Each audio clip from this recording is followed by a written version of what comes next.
Hello, let's read the question first. The question says that if these two balls are attached to a vertical axis by means of two threads whose combined length is L and rotated in a horizontal plane with a uniform angular velocity omega about axis of rotation passing through center of mass, prove that tension the two strings will always becomes equal.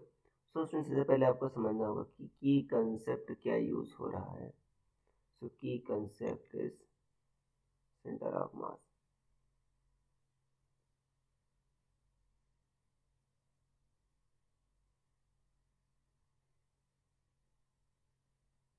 देखो centre of mass क्या होता है कि ऐसा hypothetical point होता है जहाँ पर बॉडी का सारा मास मैं सेंटर्ड मान सकता हूँ. अब देखो मान लेते हैं दो आपके पॉइंट्स हैं, पॉइंट मासेस है m1 और m2. इनके बीच की डिस्टेंस क्या है आपका l है.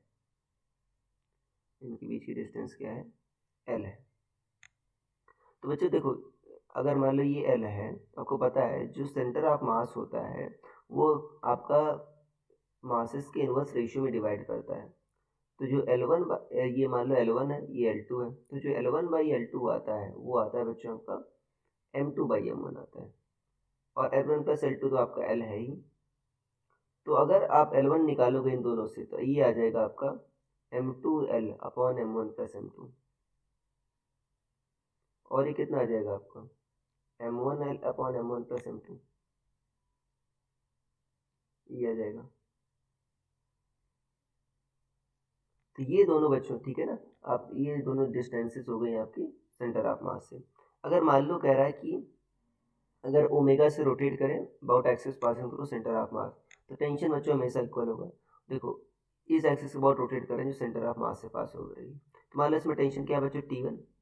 तो T1 क्या होगा सेंट्रीपिटल फोर्स के बराबर होगा. T1 क्या होगा M1 L1 omega square. L1 क्या है बच्चों आपका M2L upon M1 plus M2 omega square. ये आ गया आपका. इसी तरह T2 करोगे तो T2 भी क्या आएगा आपका M2L2 ओमेगा स्क्वायर. M2L2 क्या है बच्चों आपका M1L upon M1 plus M2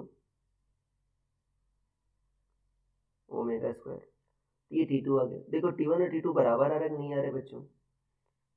यहाँ पर देखो ये M2 है और ये क्या है आपका M1 है. तो M1 M2 दोनों क्या है आपके बराबर है.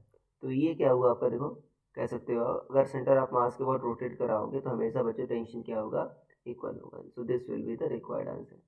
सो I hope you understood it well. Best of luck.